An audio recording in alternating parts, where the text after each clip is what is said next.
भगवान की कृपा हम पर है, ये तो सत्य है, सिद्धांत की बात है। भगवान की कृपा अनंत है, असीम है, अपार है, नित्य है, निर्बाध है और सब के लिए है। उस कृपा से हमें जो लाभ नहीं मिल रहा है, इसका प्रधान कारण यही कहा जाता है कि कृपा में हमें विश्वास नहीं है। ये भगवान ने साफ शब्दों में कहा, बिना किसी हिचक के। सुहृदं सर्वभूतानां ज्ञात्वा मां शान्तिमृच्छति। समस्त भूत प्राणियों का किसी भक्त के भगवान सुहृद हों, किसी भक्त पर कृपा करें, अभक्त पर न करें, किसी पुण्यात्मा पर कृपा करें, पापात्मा पर न करें, देवता पर कृपा करें, मनुष्य पर न करें, पुरुष पर करें, स्त्री पर न करें, ऐसी कोई भी इसमें बाधा नहीं है, कोई कैद नहीं है। सर्वभूतानां, समस्त प्राणियों पर, जो भी प्राणी है, केवल मनुष्य ही नहीं, प्राणी मात्र पर भगवान का स्वाभाविक सहज सौहार्द है। माने वो सब पर बिना ही कारण कृपा करते हैं, और कृपा ही नहीं करते, प्रेम करते हैं। कृपा की अपेक्षा भी प्रेम का सामीप्य और अधिक है। कृपा में तो कभी अकृपालु भी हो सकता है आदमी किसी कारणवश, पर जहां सौहार्द है, जहां हृदय में वेदना होती है, वहां पर भूल नहीं होती। तो भगवान की कृपा सब जीवों पर समान भाव से नित्य निरंतर है, ये भगवान ने स्वयं कहा। और दूसरी बात भगवान ने ये कही कि इस कृपा को, ये जो मेरा सौहार्द है, ये जो मेरा प्राणी मात्र के प्रति जो प्रेम है, इस बात को, इस प्रेम को जो जान लेता है, तो जानते ही उसको शांति मिल जाती है। तो ये भगवान के वाक्य हैं, तो भगवान के वाक्य मिथ्या है नहीं। भगवान जो कुछ कहते हैं, या तो हम उसका अर्थ नहीं समझे, और या जैसा भगवान कहते हैं वैसा हम बने नहीं। तो इसमें सबसे बड़ी चीज जो बीच में आई वो जात्वा है, जात्वा। ये भगवान सबके सुहृद हैं, इस बात को हमें जानना चाहिए। किसी के कोई मुकदमा लगा हो, किसी पर कोई विपत्ति आई हो लौकिक, और यदि राजा की बात अलग रही, हमारे प्रेसिडेंट आजकल पंडित जी महाराज हैं, उनकी बात अलग रही, जिले का कलेक्टर यदि कह दे कि हम तुम्हारे मित्र हैं, हम तुम्हारा भला करने पर तत्पर हैं, तुम डरो मत, तो जितना भी वो विपत्ति का भय होगा, वो कलेक्टर की इस वाणी से, उसके आश्वासन से मिट जाएगा और हमें शांति मिल जाएगी, स्वाभाविक। और यदि किसी को नेहरू जी चिट्ठी लिख दें आज कि भाई तुम किसी प्रकार से घबराओ मत, हम तुम्हारे हैं, तब तो फिर संदेह रह ही नहीं जाए, फिर तो तमाम हमारा काम बन गया। ये लौकिकता में भला नेहरू जी भूल भी जा सकते हैं, नेहरू जी के विचार भी बदल सकते हैं, परंतु परमात्मा इनका मत नहीं बदलता। ये भगवान ने कहा कि मेरा जो मत है वो नित्य मत है। भगवान का स्वभाव नहीं बदलता, भगवान का धर्म नहीं बदलता, वो जैसे हैं वैसे ही हैं। और वैसे रहेंगे।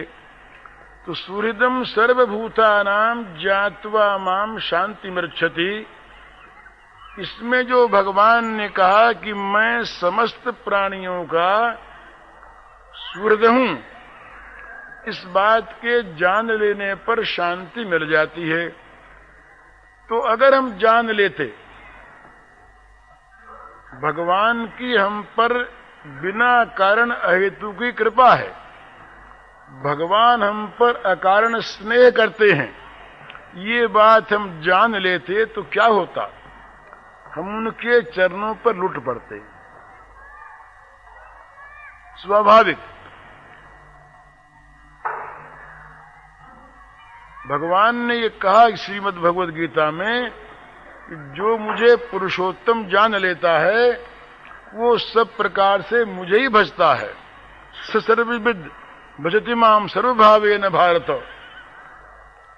तो हम उन्हें पुरुषोत्तम जान लेते, हम उन्हें कृपालु दयालु कृपा सागर जान लेते और समझते कि वो हम पर उनकी बड़ी कृपा है।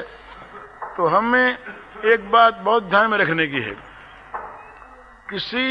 किसी भी अपने से बड़े, अपने से महान शक्ति वाले के प्रति अगर हमारा विश्वास हो जाए कि वो हमारा है, उसकी हम पर बड़ी कृपा है, बड़ा उसका स्नेह हम पर है, तो स्वाभाविक चिंता और भय दूर हो जाते हैं। और ये स्वयं भगवान कहते हैं। तो चिंता और भय भगवान को अपने ऊपर कृपा करने वाला मानने पर भी यदि रहते हैं, चिंता और भय रहते हैं, तो स्वाभाविक सिद्ध होता है कि भगवान हम पर कृपा कर रहे हैं, कृपालु हैं। इस बात को हमने जाना नहीं, सुना है, पढ़ा भी है, पर जाना नहीं। जानने के बाद तो स्वाभाविक प्रभाव होगा। तो आपके पहले प्रश्न का उत्तर सहज में ये है सीधा कि भगवान की कृपा को हमने जाना नहीं, उस पर विश्वास नहीं। यही हमें दृष्टि न मिलने में, कृपा का ठीक ठीक लाभ न मिलने में बाधा है, कारण है। दूसरी बात रही महात्माओं की। तो यद्यपि महात्मा अकारण कृपालु होते हैं, पर महात्माओं की बात तो मैं इसलिए नहीं कहता यहां पर कि आप लोगों में भ्रम हो रहा है, कईयों में, सबको तो नहीं है कि ये महात्मा है। और अब मैं कहीं महात्मा की महिमा कहूं तो मैं मेरी महिमा कहूंगा आपसे प्रकारांतर से, चाहे नाम मैं नारद जी का लूं, नाम सुखदेव जी का लूं, समझे। तो इसलिए उस रूप में तो कहना नहीं है, लेकिन महात्माओं की महिमा ये बता देनी है आपको कि यदि हम ऐसा सुना है मैंने, यदि हम किसी महात्मा को ठीक ठीक महात्मा मान लें और वो यदि महात्मा है तो हम महात्मा हो जाएंगे। ये या महात्मा से भी महात्मा का जो कुछ फल मिल रहा वो मिल जाएगा। जैसे ये नियम है कि लोहा अगर पारस को छू जाता है तो सोना बन जाता है। तो यदि पारस भी है और लोहा भी है और छू भी गया तो सोना बन ही जाएगा। उसमें अगर सोना नहीं बनता तो तीनों में कोई न कोई कसर कहीं पर है। हम जिसको महात्मा मानते हैं वो चाहे महात्मा नहीं है, और हम अपने को लोहा मानते हैं, अधिकारी हम चाहे वो लोहा नहीं है, या हमारा स्पर्श नहीं हुआ है। ये एक सहज युक्ति है कि महात्मा भी हो और महात्मा का स्पर्श भी प्राप्त हो जाए, और हम महात्मा को महात्मा मानते भी हों और हमारा ये लोहापन दूर न हो जाए ये होता नहीं। तो इसलिए वहां पर भी यही बाधा है कि हमने महात्मा को महात्मा या तो समझा नहीं, और या जिसको हम महात्मा मानते हैं वो महात्मा है नहीं, और या हमने उसका स्पर्श किया नहीं। तो जंग उतारना पड़ेगा, जंग उतारना होगा। वो जो जंग ही व्यवधान हो गया बीच में, उस स्पर्श नहीं होने दिया। तो ये तो इस और फिर आप लिखते हैं कि तिल की आड़ में पहाड़ कैसे बताया, तो ये तो बिल्कुल सीधी बात है। जब भगवान कहते हैं कि मुझको सुहृद मानते ही शांति मिल जाएगी, तो तिल जैसी बात है, और शांति हमें मिलती नहीं तो हमने उनको माना नहीं। मान लेंगे तो मिल जाएगा, भगवान की तो कृपालुता ऐसी ही है। अच्छा, संक्षेप में आपके सब प्रश्नों का दूसरा प्रश्न आपका है कि भगवान की दया से, प्रार्थना से, नाम से लौकिक और पारलौकिक विषय में क्या हो सकता है? भगवान की दया से ऐसा कोई काम है नहीं जो नहीं हो सकता। भगवान की दया से ऐसा कोई काम है नहीं जो नहीं हो सकता। जिसको हम असंभव मानते हैं, कर्तुम अकर्तुम अन्यथा कर्तुम समर्थ जो है, उसी का नाम भगवान है।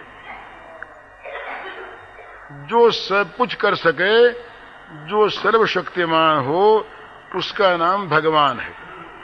और उसकी अगर हम पर दया है, या उसकी हम प्रार्थना करते हैं विश्वास पूर्वक, या उसका हम नाम लेते हैं विश्वास पूर्वक, तो लौकिक पारलौकिक कोई कार्य हो वो संपन्न हो जाता है, इसमें संदेह की बात नहीं है। परंतु लौकिक कार्य के लिए प्रार्थना करना, लौकिक कार्य में भगवान की दया का प्रयोग करना, ये मूर्खता है, ये बहुत छोटापन है। और इसमें एक बड़ी भारी दूसरी दोष की बात यह है कि जहां हम लौकिक कार्य के लिए भगवान की प्रार्थना करेंगे और उस कामना की पूर्ति को हम भगवान से चाहेंगे, वहां एक महत्व की बात समझने की यह है कि हमारी दृष्टि में वहां भगवान बड़े नहीं हैं। हम जिस विषय को चाहते हैं कामना की पूर्ति के लिए, वो विषय महान है, वो हमारा साध्य है, और भगवान उसके साधन हैं। भगवान उसमें साधन है, साध्य नहीं। यदि मान लीजिए किसी कारण से भगवान ने हमारी मन की इच्छा, मनोरथ को नहीं पूर्ण किया कुछ समय तक, और किसी ने कहा करके कि भाई भगवान की प्रार्थना में रखा क्या है, ये सब तो बिल्कुल व्यर्थ की बात है, फालतू बात है, तुम तो बटुक भैरव की उपासना करो और उसमें अमुक अमुक बलि लगती है वो दो तो काम हो जाएगा। तो हमें तो चूंकि आवश्यकता उस वस्तु की है ना, इनकी तो है नहीं, इन्होंने काम नहीं किया तो दूसरा सही,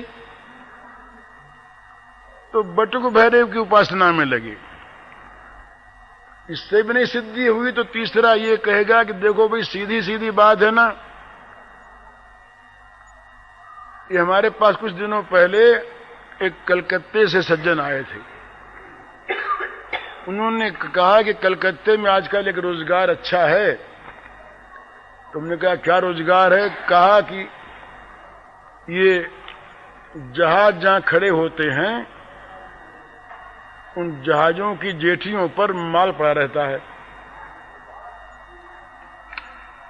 जाने वाला फिर आया हुआ भी। अब वहां बोले वहां के बाबुओं से मिलजुल लिया जाए, तुम माल उठा के ले आओ चाहे जितना, और उस माल को बेच लो, कुछ बाबू को दे दो और बाकी अपने घर में आ गया। न कोई कमाई का कोई मेहनत हुई, न परिश्रम हुआ, न व्याप उठाना पड़ा। रिस्क तो कोई है नहीं। क्यों? कि वहां जितनी भी देख रेख करने वाले हैं वो सब आपके शामिल हैं। तो अगर कोई शुद्ध धन की इच्छा से भगवान को भजेगा और भगवान धन नहीं देता, नहीं दिया भगवान ने, तो उसे तो धन चाहिए ना। तो ये युक्ति हाथ लगी तो कहेगा यही सही। वो हमसे पूछे नहीं आए थे कि इसमें आपकी क्या राय है। हमें जो उन्हें कह देते तो वो करने को तैयार ही थे। उन्हें तो धन चाहिए था ना। तो प्रत्येक सकाम उपासना में, प्रत्येक सकाम भक्ति में प्रधानता होती है काम्य वस्तु की। ये समझ लेने की बात है। प्रत्येक सकाम वस्तु, इसीलिए ये तो हमारे पास रोज ऐसी घटनाएं होती हैं। बस अब सहस्त्र नाम के तो पाठ करवा लिए, कुछ हुआ नहीं तो अब मन आता है कि सचंडी करवा लें।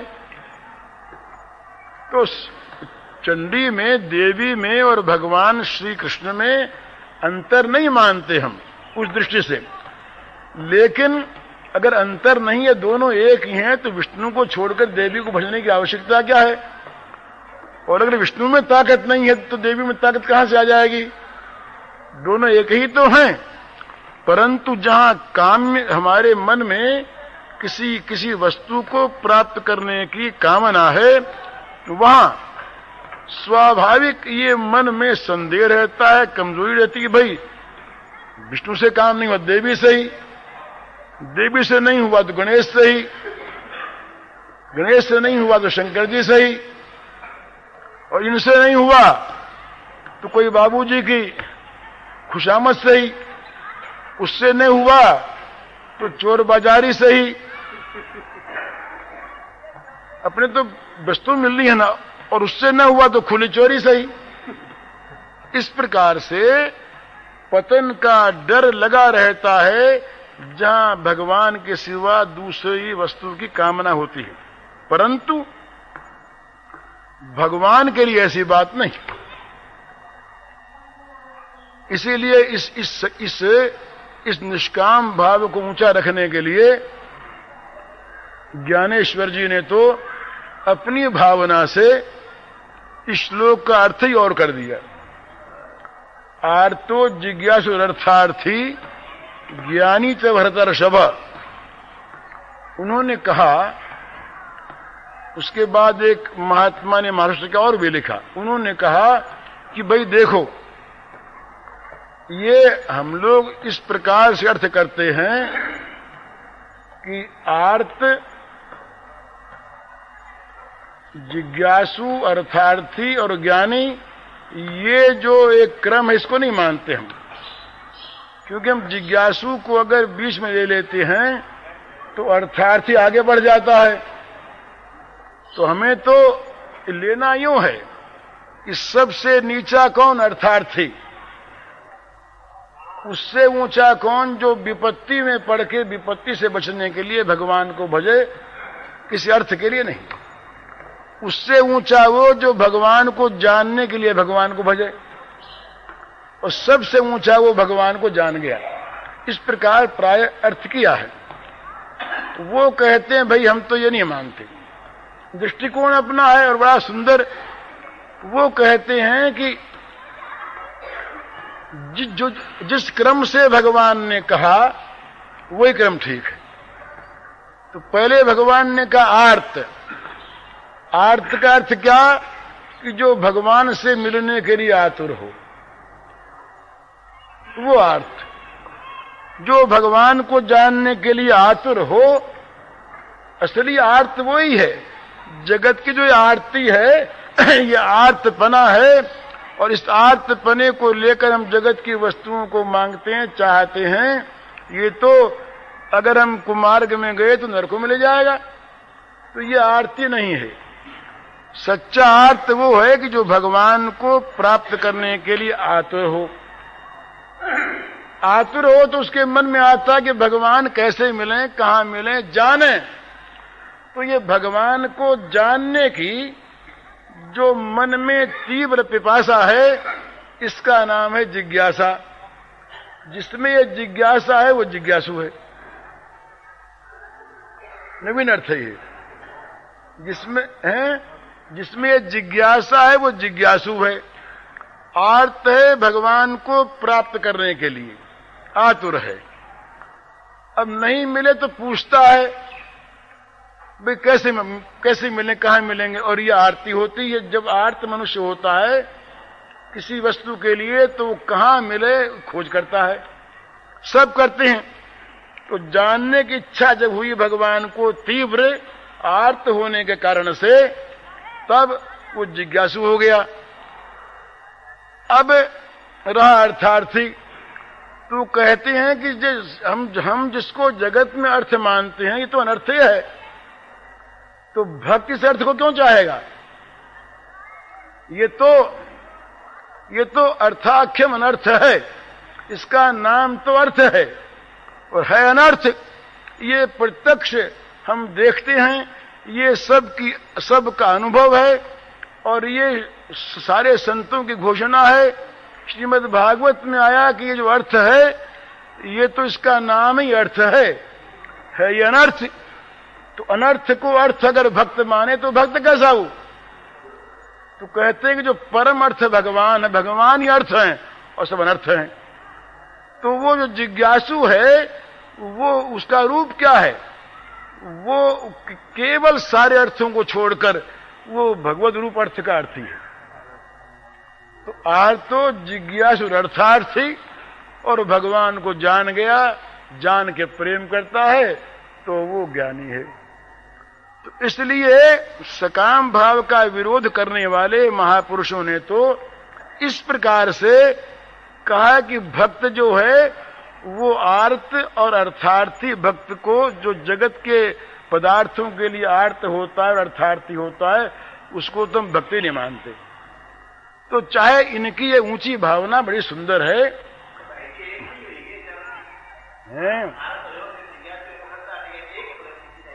दूसरे भी हो सकते हैं,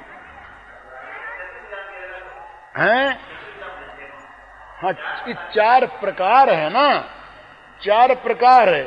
कोई भगवान को परम अर्थ मान के भजता है, कोई भगवान की प्राप्ति के लिए आतुर है इसलिए भजता है, कोई भगवान को जानना चाहता है इसलिए भजता है, कोई जानने इसलिए भजता है।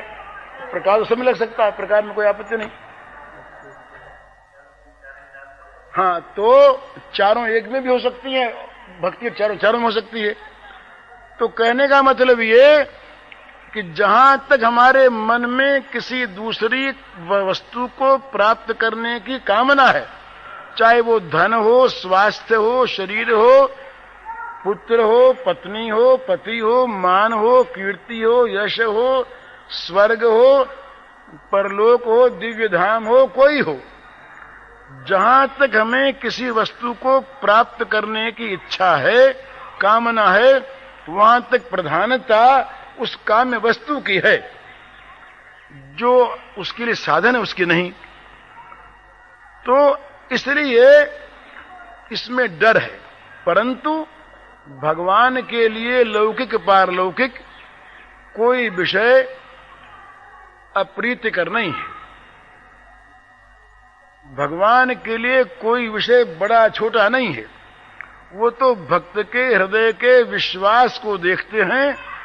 विश्वास पूर्वक जिस भक्त ने भगवान की को माना, अब उसकी प्रत्येक आवश्यकता को भगवान पूर्ण करते हैं, चाहे वो आवश्यकता छोटी झोंपड़ी की उसकी हो और चाहे वो आवश्यकता उसकी वैकुंठ की प्राप्ति की हो। उनके लिए छोटा बड़ा काम नहीं। छोटा बड़ा काम जो है ना, ये हम लोगों के लिए है। बल्कि एक और बात है, और वो विशेष प्रेम की बात है। भगवान के लिए छोटा काम या बड़ा काम है। सारे विश्व को, अनंत ब्रह्मांडों को अपने संकल्प में धारण करने वाले भगवान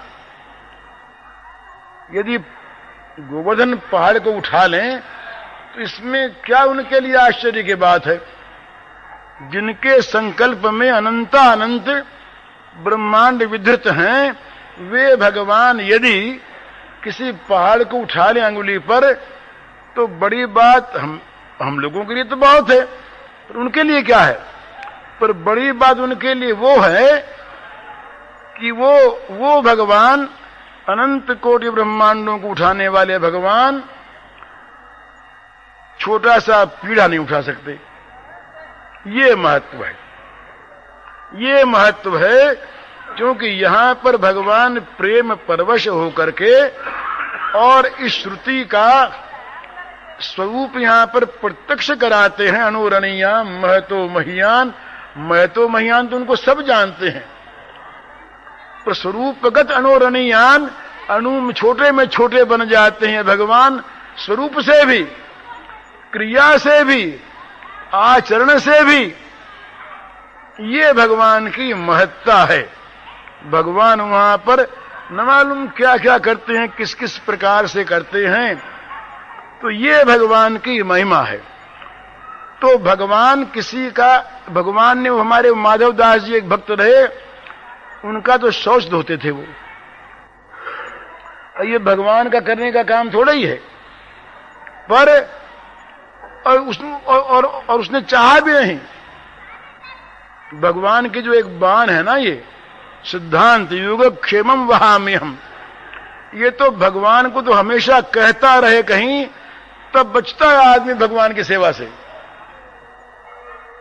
भगवान, ये उल्टी सी बात है, हम लोग मानते हैं कि भगवान नीच सेवा हमारी नहीं कर सकते, बहुत बड़े हैं, और भगवान से हमको बार बार कहना पड़ता है कि भगवान हमारा ये काम करो, ये काम करो, वो काम करो, वो काम करो। पर भक्तों को यह दिखता है कि उनसे बचना मुश्किल, वो आगे से आगे ऐसा काम कर रखते हैं। और सच्ची बात मैं कहता हूं, ये हमें पता नहीं है कि जगत में कौन शक्ति कब क्या काम कर रही है, वो भागवती शक्ति। उसके मैं उदाहरण दूं आपको।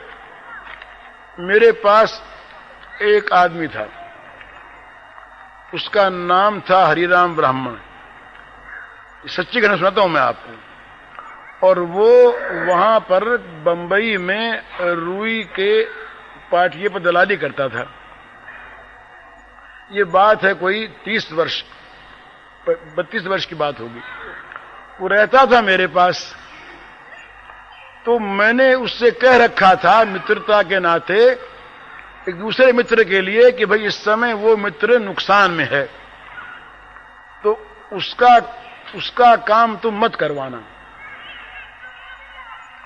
पर लालच से उसने उनका वो सौदा करवा दिया, और उसमें बहुत अधिक घाटा हो गया। शनिवार की बात है, सोमवार को उसका भुगतान होना है। तो शाम को मेरे पास आया, रोने लगा। तो मैंने उनसे पूछा कि भाई क्या बात है? उसने कहा कि आपने तो रोका था और मैंने बात मानी नहीं, और मैंने काम करवा दिया। मेरे पास उतने रुपए थे नहीं, तो मैंने कहा भाई मेरे पास रुपये है नहीं, अब मैं क्या करूं? तो बोले तो उसने कहा मैं क्या करूं? मैंने कहा रो, तू क्या करे, अब तूने क्यों काम करवाया? तो उसने कहा कहां रो? मैंने कहा रो भगवान के सामने। ऐसे ही कोई सिद्धांत रूप से नहीं कहा।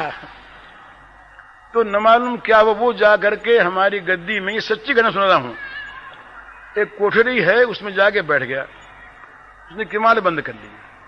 उसने क्या किया, कैसे रोया, वो कोई भक्त नहीं था, उसमें अच्छे आचरण नहीं थे, वो झूठा भी था। उसने क्या किया मालूम नहीं। मैं बाहर बैठा, इतने में मेरे पास एक सज्जन का टेलीफोन आता है, वो अभी हैं। उनका फोन आता है कि भाई जी घूमने को जाएंगे क्या? मैंने कहा हाँ चलेंगे। तो बोले मैं कार लेके आता हूं, आप रहिएगा। वो कार लेकर के आए, मैं उनके साथ घूमने गया। बैलाड पियर था उस समय, ये मेरिन ड्राइव नहीं बना था। तो उधर हम लोग गए, घूम घाम करके रात को 8 बजे लौटे। जब वो मोटर से मैं उतरने लगा तो वो मुझसे पूछते हैं कि वो हरिराम कहाँ है आजकल। अब वो क्यों उनको याद आया? मैंने बात नहीं चलाई और मेरे मन में वो याद भी नहीं था, मैं भूल गया था और बातों में। तो मैंने कहा वो रो रहा है बैठा ऐसे ही। तो उन्होंने कहा क्यों रो रहा है? तो मैंने कहा भाई ऐसी बात हो गई। अब वो बड़े पैसे के लिए मरने वाले आदमी थे धनी। उन्होंने कहा मुझसे कि भाई जी सवेरे आदमी भेज दीजिएगा, चेक मंगवा लीजिएगा। मैंने कहा चेक क्यों, किस बात का देते हैं आप? उन्होंने कहा मेरे मन में आ गई। मैंने कहा इसके बदले में कुछ नहीं मिलेगा आपको, और रुपया आवे ना आवे, रुपया आने की उम्मीद बहुत कम। तो उन्होंने कहा कि रुपया आने की उम्मीद हो ना हो, चेक मंगवा लें। वो तो इतना कह करके गए। वो रकम मामूली नहीं थी, बहुत बड़ी रकम थी। दूसरे रात को हम लोगों ने बेचारे कुछ एक दो मित्र और थे, उनसे पूछा कि भाई क्या करें? रुपया उनसे मंगा लेना, उनके प्रेम का दुरुपयोग करना है, ऐसी भी भावना मन में आई।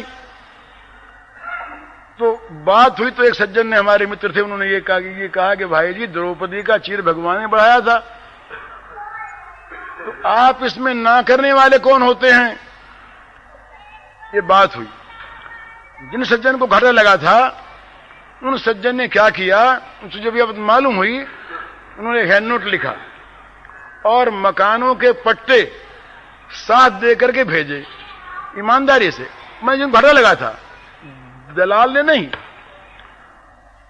लक्ष्मी नारायण साहब है कहीं, वो निमाम झुंझुनू का था एक, हमने उसको भेजा। वो जा करके पट्टा उसने दिया उनको और हैंड नोट दिया। उन्होंने हैंड नोट को फाड़ दिया और पट्टे को लौटा करके उन्होंने एक चेक लिखा और चेक में रुपया नहीं भरा, ब्लैंक चेक लिख के सही करके सौंप दिया कि मैंने रुपया मैं तो देता ही नहीं, मैं रुपया किसी चीज को रख कर दूं, ये तो मैं कभी किसी को देता ही नहीं। ये तो मेरे मन में आ गया, क्यों आ गया मैं नहीं जानता, मैं दे रहा हूं। भाई जी से कह दो कि जितना रुपया चाहिए उतनी रकम भर लें और निसंकोच बैंक से मंगवा लें। ये मैं पट्टा नहीं चाहता। पट्टा लौट ही आया, हैंड नोट फट गया, रुपया मंगा लिया गया, पेमेंट हो गया और 2 महीने बाद उसने कमा लिए रुपये उनको वापस हो गया ब्याज समेत। अब ये कोई पूछे तो उनको किसने भेजा मेरे पास? वो नहीं आते, कोई रोज आते ही नहीं थे। उन्होंने हरिराम का नाम क्यों लिया, क्या जरूरत थी? मैंने पढ़ा है, एक बड़े अच्छे विश्वासी ईश्वर के हैं, उसका नाम है मिस्टर मुलर, इंग्लैंड में हैं, अभी हैं, जीवित हैं। उन्होंने, वो बड़े भगवत विश्वासी हैं, उन्होंने एक किताब लिखी है, अपनी घटनाएं लिखी हैं। वो लिखते हैं एक घटना में कि एक जगह पर संतरा नहीं होता था, और संतरा वहां से बहुत दूर दूर मिलता था कहीं। एक बुढ़िया बीमार थी, उसको किसी ने संतरा बताया। तो क्या हुआ, वो सज्जन दूसरे स्थान से आए और जहाज पर चढ़ने के लिए चले जा रहे थे जेठी पर। दोनों तरफ भिखारी बैठे थे, तो उसमें एक बुढ़िया भिखारिन बैठी थी, वो दोनों हाथ यूं ऊपर किए हुए थी, अंधी थी, आंख नहीं, यूं हाथ किए बैठी थी। तो वो सज्जन वहां से एक निकले, दूर से आए हुए, जहाज में बैठे जा रहे थे। उन्होंने देखा इसके हाथ ऊंचे हैं, उनके पास 2 संतरे थे, वो लाए थे कहीं दूर से 500-400 कोस से। संतरे उन्होंने हाथ में डाल दिए। वो उस समय संतरे के लिए प्रार्थना कर रही थी भगवान से, ये भगवान कहीं संतरा आ जाए तो मेरा ठीक हो जाए। ये प्रार्थना तो करती है अब, और भगवान ने 4 दिन पहले से संतरा वहां से 2 भेजा, नहीं तो आज पहुंचता नहीं यहां पर। आगे से आगे एक घटना और सुनाऊंगा आपको, सच्ची घटना, इनसे विश्वास होता भगवान में। कलकत्ते वाले जानते होंगे सर कैलाश चंद्र बोस को, डॉक्टर कैलाश बाबू जानते होंगे लोग। ये कैलाश बाबू की अपनी कही हुई बात है। उन्होंने कहा कि मेरी मां बीमार, बुढ़ी मां रात को मरना सन्न हो गई, अब मरे अब मरे अब मरे, ये मां की दशा। तो मैं मां के पास बैठा और मैंने मां से यूं ही पूछ लिया कि मां जी कोई चीज की मन में आपके हो तो मंगवा दें। अब मां जी ने तो अजब चीज कह दी। मां जी ने कह दिया कि भाई अंजीर मिलता तो खा लेती। अंजीर ये आज से लगभग 50-55 साल पहले की बात है। उस समय हवाई जहाज नहीं था। उस समय बंबई कलकत्ते रेल जाने आने में लगते थे 4 दिन, और कलकत्ते में अंजीर मिलता नहीं था। अब तो बहुत मिलता है। तो इन्होंने आदमी भेजा, कहा 1000 रुपया लग जाए कहीं से अंजीर मिले। अंजीर नहीं मिला। तो कैलाश बाबू ने कहा कि मैं उदास हो गया कि मेरे पास इतने रुपए और मां मर रही, और मां की मामूली अंतिम इच्छा वो मैं पूरी नहीं कर सका। हे भगवान। अब बोले मैं रोने लगा, भगवान को याद करने लगा। रात के 11 बजे मैं रो रहा, याद कर रहा भगवान को। रात के 11 बजे नीचे से एक जमादार ने आवाज दी, डॉक्टर बाबू डॉक्टर बाबू। तो मैंने सोचा कि किसी रोगी के यहां का कोई बुलावा होगा। मैं दुखी था तो मैंने झुंझला के कह दिया कि नहीं खोलेंगे किवाड़, हमारी मां बीमार है। तो उसने कहा नीचे से कि बाबूजी एक विशेष जरूरी काम है। तो बोले मैंने ये कहा कि भाई कोई बीमार हो किसी और डॉक्टर को बुलवा लो, मैं नहीं आता अभी। उसने कहा कि बाबूजी बीमार कोई नहीं है, मैं एक चीज लेके आया हूं। तब मैंने किवाड़ खोले तो वहां पर पहले एक फार्म था, त्रिभुवनदास हीराचंद कोई था, उनके पूर्वजों की कोई बात है। अब वो फार्म है कि नहीं मुझे नहीं पता। तो कहा कि बंबई से वो सेठ आए थे, रात को 8 बजे पहुंचे। वो सवेरे ही वो रंगून जा रहे थे।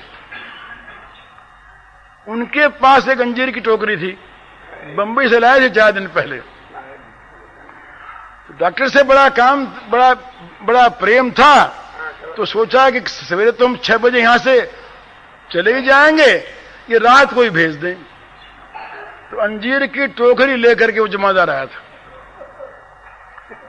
जब उसने मुझे अंजीर की टोकरी दी तो बोले मेरे हृदय में तो मुझे तो भगवान से मिलने से बढ़कर आनंद हो गया। अब मैं नहीं सोचता, नहीं समझता कि ये व्यवस्था कैसे हुई।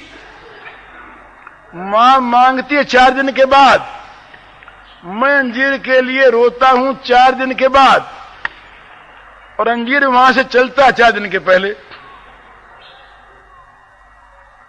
एक बार की बात है, ये विश्वास की बात मैं सुनाता हूं आपको।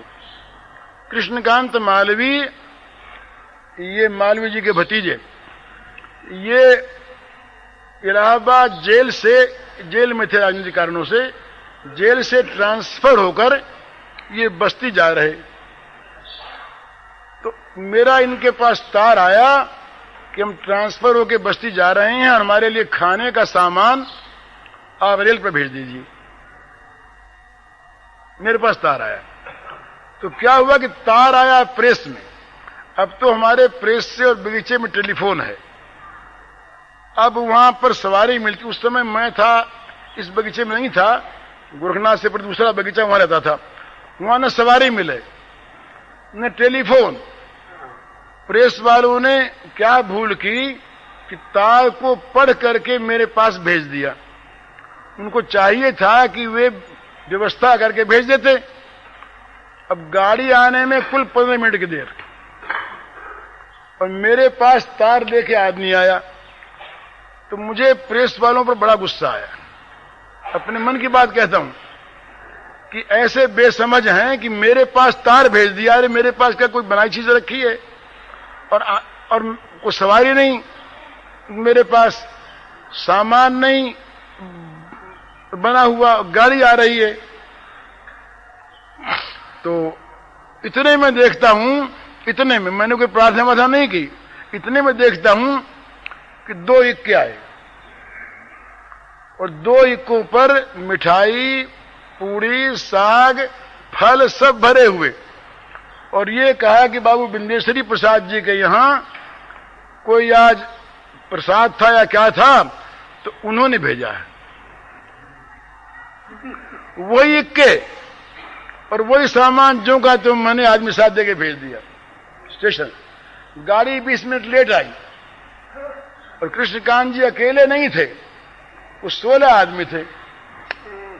16 आदमियों ने मजे में खा लिया, टाइम पर पहुंच गए। अब ये किसने भिजवाया बताइए?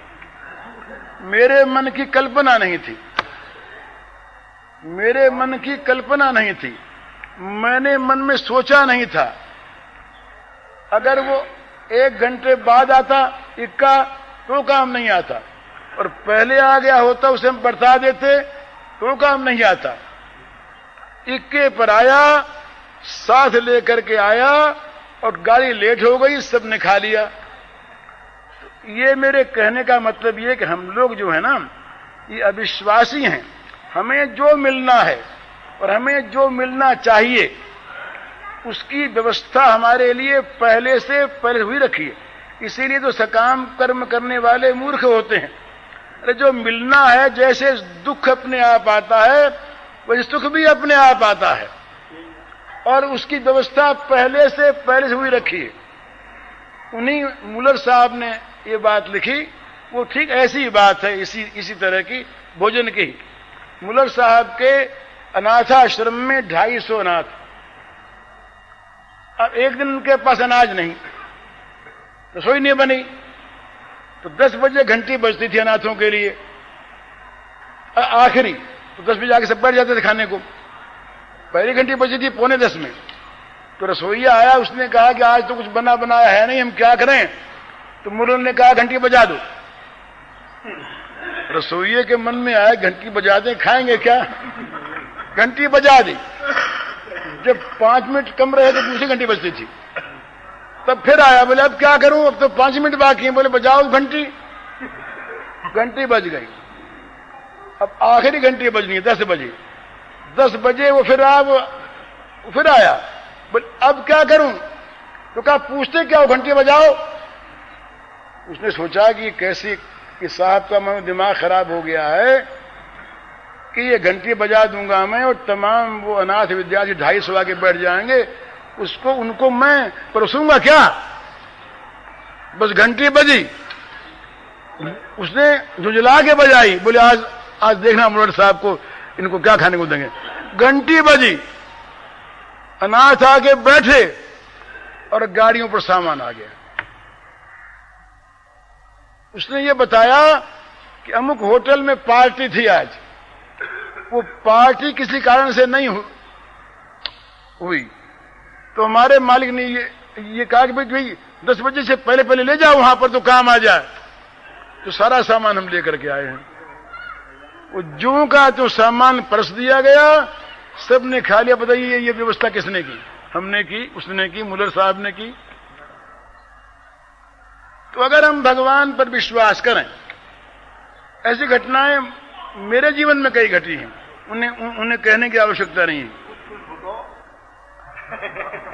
तो इतना बता दिया ना, इतना बता दिया कि मेरे जीवन में ऐसी घटनाएं घटी हैं, बहुतों घटी हैं। सब क्या आप लोग घटी होंगी, हम लोग देखते नहीं हैं। तो भगवान से प्रार्थना करने की, कामना करने की आवश्यकता नहीं। अगर अब भगवान देखते हैं कि इसको अमुक चीज देने में इसका लाभ है, तो पैसे व्यवस्था करके दे देंगे। अगर भगवान देखेंगे कि न देने में लाभ है, इसका लाभ है, इसकी बेइज्जती में इसका लाभ है, तो नहीं देंगे और दूर से हंसते हुए देखते रहेंगे कि इसकी दवा ठीक हो रही है कि नहीं हो रही। वो दवा देते हैं भगवान, कहीं वैसी कहीं वैसी। तो इसलिए भगवान धन भी देते हैं, भगवान आके नौकर का काम भी करते हैं, और भगवान धन को हर भी लेते हैं। तो भगवान सब कुछ कर सकते हैं, कृपा पर विश्वास करें। अब तीसरा प्रश्न है, सांप और बाघ के मुंह में भी भगवान की कृपा के दर्शन कैसे करें? यही बात भगवान ने कही है, मृत्यु सर्वहरश्चाहम। ये भगवान ने कहा कि मौत मैं हूं। अरे सांप और बाघ के मुंह में क्या है? मौत ही तो है, वो खा रहे हैं ना। तो ये समझे कि सांप और बाघ मुझे खा के समाप्त कर देंगे इस शरीर को, और मैं भगवान के धाम में जाऊंगा। बड़ी कृपा भगवान की कि मुझे अपने धाम में बुला रहे हैं। ये भावना अगर कर ले तो कृपा समझी कि नहीं समझी? अरे सांप और बाघ का मुंह तो मौत ही है ना। देख दुख का वेश धरे, मैं नहीं डरूंगा तुमसे नाथ। जहां दुख वहां देख तुम्हें मैं पकड़ूंगा जोरों के साथ। नाथ छिपा लो तुम मुंह अपना, चाहे अति अंधियारे में। मैं लूंगा पहचान तुम्हें एक कोने में जग सारे में। रोग शोक धन हानि दुख अपमान घोर यति दारुण क्लेश, सब में तुम सब ही है तुम में, अथवा सब तुमरे ही वेश। तुमरे बिना नहीं कुछ भी जब, तब फिर मैं किस लिए डरूं। मरण साज सज यदि आवो तो चरण पकड़ सानंद मरूं। मरण साज सज यदि आवो तो चरण पकड़ सानंद मरूं। दो दर्शन चाहे जैसा भी, दुख वेश धारण कर नाथ। जहां दुख वहां देख तुम्हें मैं पकड़ूंगा जोरों के साथ। हे प्रभु, आप बाघ के मुंह में बाघ का मुंह बन करके आए हैं, आप सांप का जहर बन करके आए। ये प्रहलाद ने कही, जब सांपों ने डसा तब प्रहलाद ने कहा ये कि सांप में हमारे भगवान हैं, ये चीज। तो वहां भगवान की कृपा इस प्रकार माने। अच्छा, भगवान के लिए प्राण छटपटाने क्यों कर लगे? उनकी एकांत लालसा कैसे हुई? ये बड़ा सुंदर प्रश्न है। सबके जीवन में यही बात आनी चाहिए। ये बात अगर आपके मन में ठीक प्रकट हो गई है तो आप बड़े भाग्यवान हैं। भगवान के लिए प्राणों में छटपटाहट कैसे पैदा हो, और भगवान के लिए एकांत लालसा कैसे हो, ये प्रश्न ही भगवत कृपा के सूचक है। अगर सच्ची बात है तो हमारे तो मनों में ये प्रश्न आता नहीं। हम तो ये प्रश्न रात दिन देखते हैं और मानते हैं, करते हैं कि ये भगवान कैसे हमारे संसार में हमारा काम तुम पूरा कर दिया करो, हमारा योगक्षेम खूब निभे, किस प्रकार से हमें जगत में सुख मिले, किस प्रकार से जगत की वस्तुएं हमारे पास रहें, किस प्रकार से और आ जाएं और बढ़ जाएं और मिल जाएं। हम तो यही चाह करते हैं। तो ये प्रश्न अगर उत्पन्न किसी के मन में हो जाए और वो अगर इस बात में संलग्न हो जाए कि मेरे प्राण हे भगवान कब छटपटाएंगे आपको मिलने के लिए, ये साधन है। तो भगवान क्या करेंगे? भगवान देखेंगे, थोड़ा सा देखेंगे कि भाई ये जो लिखता है, कहता है, ये छटपटाहट ठीक चाहता है क्या? मन में ये बीमारी चाहता है क्या? ये बीमारी है। भगवान के अमिलन का जो ताप है, भगवान के न मिलने की जो वेदना है, ये वेदना सबसे बड़ी वेदना है। और ये वेदना जिसके हृदय में जागृत हो जाती है वो महान भाग्यवान है। ये हमारे बल्लभ संप्रदाय के महात्मा लोग तो कहते हैं कि भगवान से मिलने के लिए ताप की आवश्यकता है।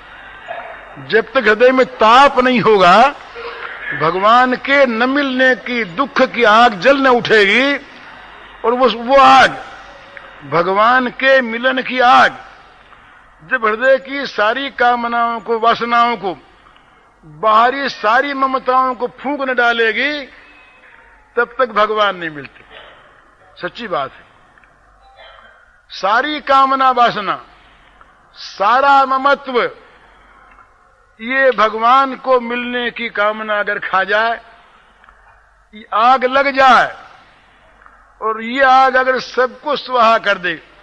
उस दिन मैंने कहा था कड़ी चीज तो है, भगवान का प्रेम उन्हीं को प्राप्त होता है कि जो सब कुछ जलाकर उसकी खाक में, उसकी खाक को अंगों में अंग में रमाकर उस खाक पर नाचा करते हैं, उनको भगवान का प्रेम मिलता है।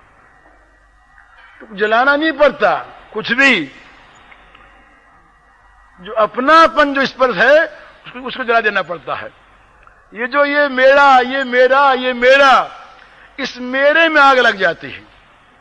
फिर मेरा न कोई रहे और न मेरा बनाने की चाह रहे।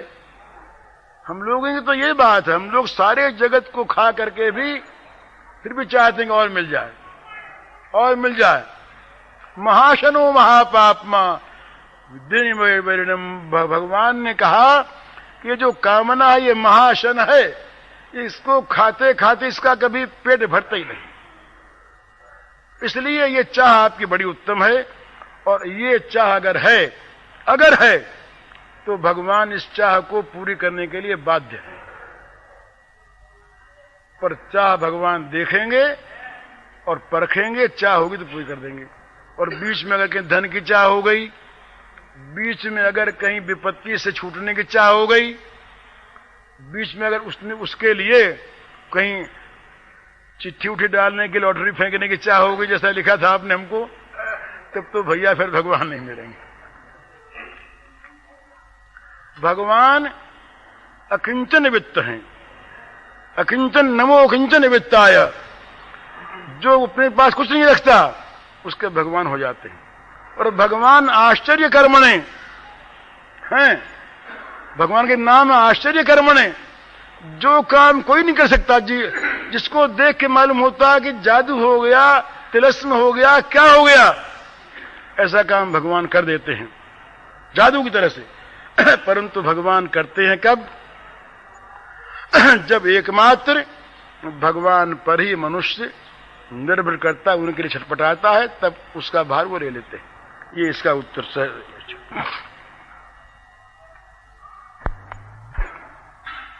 कि काम के पत्र में आपने लिखा था कि जो संसार में पड़े हुए महान दुख पाते रहते हैं, संशय भ्रम रूपी हजारों बिच्छू जिनको काटते रहते हैं, उनके सब प्रकार के दुख संत मिला देते हैं। ये बात तो ठीक है, संत लोग मिला देते, संत लोग जो हैं वो दूर कर देते हैं उन दुखों को। तो इसमें यही बात है जो हमने कही थी पहले, आपको संत मिल जाएं और मिलने पर अगर संत पर विश्वास हो जाए और संत के को सब कुछ अपना दे दिया जाए, धनवन नहीं, जो संत शिष्य से धन, स्त्री, मान इत्यादि मांगते हैं, वहां तो जरा संदेह कर लेना चाहिए। यद्यपि संत की सेवा में अगर हमारा धन लग जाए तो हमारे धन की सार्थकता है, परंतु मांगने वाले जो संत हैं, अभी आज दोपहर कोई एक दो भाई आए थे मेरे पास, कोई विद्यार्थी थे, उन्होंने ये बताया कि भाई एक कहीं संत आए और उन संत ने सबको बैठा लिया, सबको जल देते गए और कहते तुम हमारे चेले, तुम चेले तो तुम्हारा पाप हमने लिया, तुम चेले तुम्हारा पाप हमने, तुम चेले हमारा तुम्हारा पाप हमने लिया। और फिर उनसे सब कुछ मांगने लगे वो, और गांव वाले सब तो बोले उनकी कोपीन धो धो करके लोग पीने लगे। ये जो अनाचार है ना, इससे तो सावधान रहें। पर संत यदि कोई हैं और संत अगर मिल गए और संत से यदि आपका संपर्क हो गया और विश्वास हो गया तो आपके सारी अशांति के जो कारण हैं वो दूर हो जाएंगे। धन चाहे न मिले पर धन मिलने की जो आपके मन में जलन है वो दूर हो जाएगी। बात शांति से। अब ये लिखा आपने, अंतिम बात उसका उत्तर मैं देता हूं साफ तौर पर। आपने लिखा कि मैं आपको संत मान करके आप शरण में आऊं, ये सर्वथा झूठ है। इस वहम को आप निकाल दीजिए। मैं सौगन खा के कहता हूं कि मैं संत नहीं हूं। मेरे में इतने दुर्गुण हैं, इतने दोष हैं जो शायद आप लोगों में नहीं होंगे। ये तो भगवान की कृपा है कि वो मुझे निभा रहे हैं।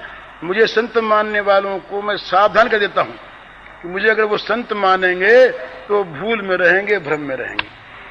कमजोर प्राणी हूं मैं। मेरे जीवन में मेरे क्या क्या दोष हैं, क्या क्या मेरे कमजोरियां हैं, दुर्बलताएं हैं, इनको मैं जानता हूं, आप नहीं जानते। मैं अपनी दुर्बलताओं को देखकर, कमजोरियों को देखकर इस साफ तौर से घोषणा कर देना चाहता हूं कि मुझे संत मानने वाले सर्वथा भूल में हैं और उनको नहीं मानना चाहिए। बिल्कुल संत कोई होंगे, संत जो होते हैं उनको मानना चाहिए और भगवान को मानना चाहिए। मैं किसी का कोई संत बने के नाते भला नहीं कर सकता। संत बना मेरे में है ही नहीं।